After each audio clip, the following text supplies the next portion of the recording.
Once upon a time, in a small village nestled in the hills of Nyaya, there lived a kind-hearted girl named Amara. She lived with her father and stepmother, who had a beautiful house near the edge of a lush, green forest. Amra's mother had passed away when she was very young, and though her father loved her dearly, he had remarried a woman who would prove to be as wicked as the night was long. Her father died few months after his new marriage.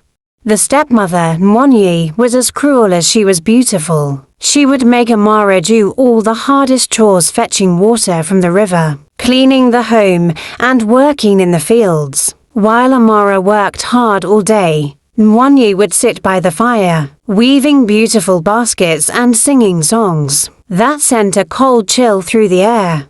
But Amara was resilient. She never complained and dreamed of the day she could escape her stepmother's cruelty. One day, while Amara was walking through the forest, a wise old woman appeared before her. The woman was draped in a shimmering robe of silver leaves and spoke in a voice like the wind in the trees. "Child, why do you walk with such sorrow in your heart?" Amara told the woman everything about her wicked stepmother and the hardship she faced. The woman smiled and said, "You are stronger than you know. Tomorrow, when the moon is full, go to the river and pick the flowers that grow by the water. Their petals will grant you the gift of happiness and power. But beware, the stepmother will try to steal this gift." Amara thanked the woman and hurried home. That night, she dreamt of the flowers and woke up early to collect them. The moonlight guided her steps as she reached the riverbank. She picked the most beautiful flowers, and as she held them in her hands, a soft glow surrounded her. She felt a surge of strength and joy like never before. When Amara returned home, the stepmother noticed the glow of happiness radiating from her. Jealous and enraged, Mwonyi demanded to know where Amara had been. "I was at the river," Amara said, "gathering flowers that I found in the forest." The stepmother's eyes narrowed. "Those flowers are magical. Where are they?" Amara clutched the flowers close to her chest. "They were for me." But the stepmother was not to be outdone. That night, she crept into Amra's room, stole the flowers, and cast them into the fire, thinking they would burn and their magic would be destroyed. The next morning, when Amara discovered what had happened, she was heartbroken. But the wise woman's words echoed in her mind, "You are stronger than you know."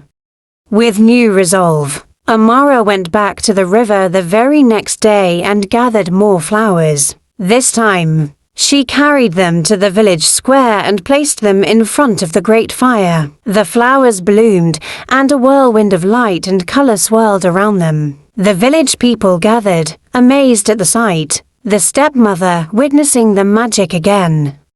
Her jealousy turned to fear. After Amara had discovered the magic of the flowers, her stepmother, Mwonyi, grew even more envious. She could no longer bear the sight of Amra's happiness and the growing respect the villagers had for her. The people admired Amra's kindness, wisdom, and bravery, but the stepmother, consumed with jealousy, decided to put an end to Amra's newfound power. One day, Mwonyi approached the village elders with a cunning plan. She told them, "I have heard of a powerful remedy that can bring prosperity to our land. There is a hidden plant deep in the heart of the forest, guarded by spirits. If Amara dares to find it, she will prove herself worthy of her powers. But be warned, the journey is dangerous, and only the bravest can return from the depths of the forest." The elders, intrigued by her words, agreed to send Amara on this perilous quest. Unaware of the wicked intentions behind Mwonyi's plan,